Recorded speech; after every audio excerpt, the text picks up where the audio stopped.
বৈশাখ মাসেতে বন্দী দেবী গন্ধেশ্বরী, চতুর্ভুজা ত্রিনয়নী, সিংহপৃষ্ঠে চড়ি। হনন করিলা দেবী দুর্মতি গন্ধেরে, সেই হতে গন্ধ বেনে পূজে ভক্তি ভরে। বৈশাখী পূর্ণিমা তিথিতে মা গন্ধেশ্বরী দুর্গার পূজা হয়। মা গন্ধেশ্বরী মা দুর্গারই একটি অংশ প্রকাশ। তিনি চতুর্ভুজা। তার ধ্যান মন্ত্রে বলা হয়েছে, হে দেবী, আপনি আমাদের নিকট দুর্গতিহারিণী দুর্গা স্বরূপা। দুর্গতিহারিণী দুর্গা রূপে আমাদের দুঃখ বিনাশ করুন। দেবী গন্ধেশ্বরীর ধ্যান মন্ত্র অনুযায়ী তিনি সিংহরূঢ়া, ললাটে চন্দ্রকলাযুক্তা, মরকতমণি তুল্য প্রভাময়ী, চারিহস্তে শঙ্খচক্র ধনুর্বাণ ধারিণী, ত্রিনয়না, কেউরহার বলয়, শব্দায়মান চন্দ্রহার অনুপুর পরিহিতা। তিনি উজ্জ্বল কর্ণকুণ্ডল ধারিণী। এই দেবী আমাদের দুর্গতি নাশ করেন।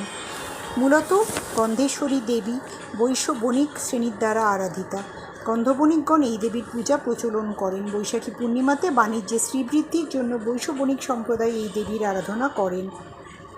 লোককথা অনুযায়ী একসময় গন্ধাসুর নামের এক প্রতাপশালী অসুর পৃথিবী থেকে সমস্ত সুগন্ধ হরণ করে নিয়েছিল।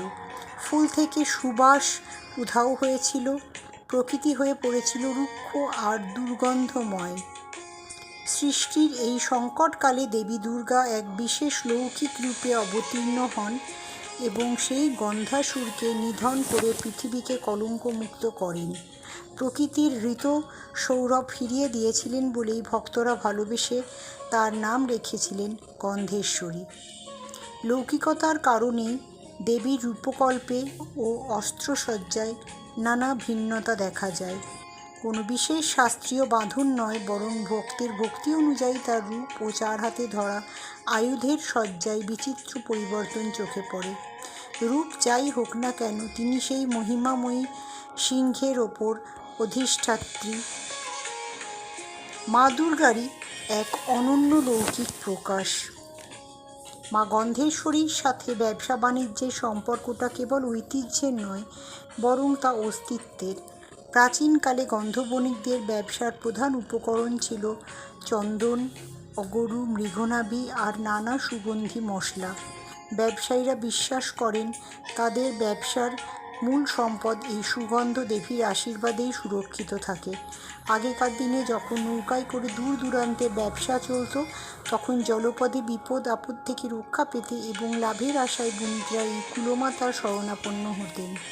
আজও নতুন খাতা খোলা বা ব্যবসা শ্রীবৃদ্ধির কামনায় দেবীর আশীর্বাদই তাদের কাছে প্রধান পুঁজি।